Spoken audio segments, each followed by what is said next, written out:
Greetings, YouTube, and welcome to episode 51 of the 4,000 question challenge. And Mandarin has decided to join us. The first three questions are of the group variety. It leads in with one part, and then it has a follow-up. And the lead-in is who is? Who is the family member most similar to you? Physically, my father. Other than that, nobody. Who is a family member that you have distanced yourself from? Well, seeing as I have cousins that I haven't spoken to in decades, and aunts and uncles and I haven't spoken to in almost that long, it wasn't a deliberate distancing. The person I have deliberately distanced myself from is my brother-in-law. Who is the relative you most enjoy visiting? Well, the only persons I visit on a regular basis are my parents, so I'll go with my father. Now we're into just ordinary questions. Who has the largest family you know? My stepmother has the biggest family I know. She had 6 children, 5 of whom were still alive. And the 5 that are alive all had children.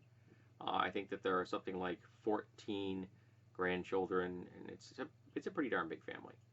Not, like some families I know. There are people out there who have huge families, but it's the biggest one I know.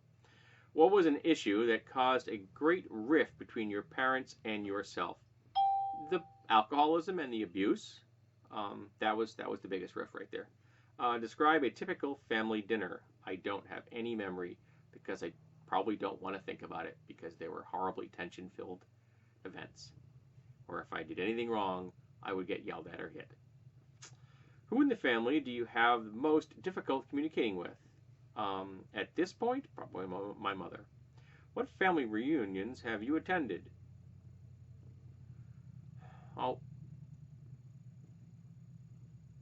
does that require more than one family? Like, for example, family reunion implies like your multiple aunts and all the cousins show up, right?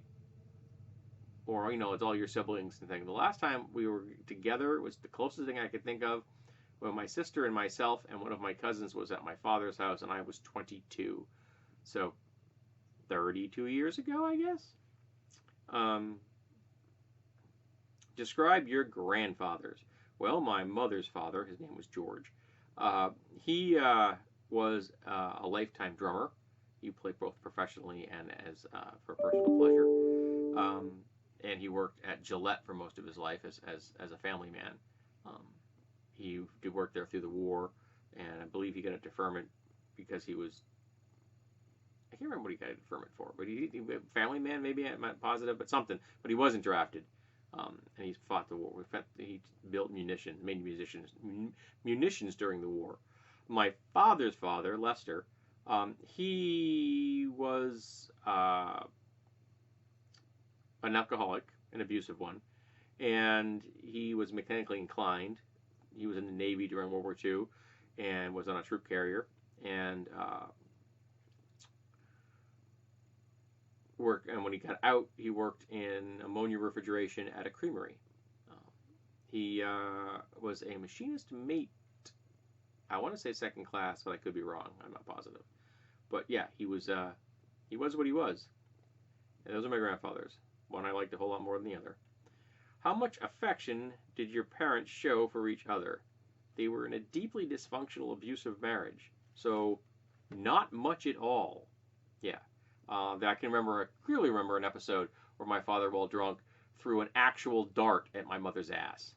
So yeah, it was not what you'd call a functional relationship or a functional family. So, affection? Probably close to 0. All right, I am sorry that a lot of these questions are very dark because the chapters involve friends and family in the beginning of the book. But the author seems to act like she's never heard of the fact that people have suffered. And my wife tells me that she's like a Buddhist.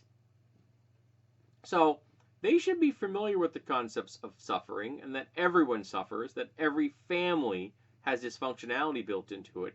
Yet these questions seem to act as though every family doesn't have dysfunctional, and all of this is just light dinner conversation. Do you really want to hear some of the answers I've been giving in these videos over dinner? Or do I just beg off and then seem like I'm not communicative, or I'm being difficult, or I just don't want to socially engage?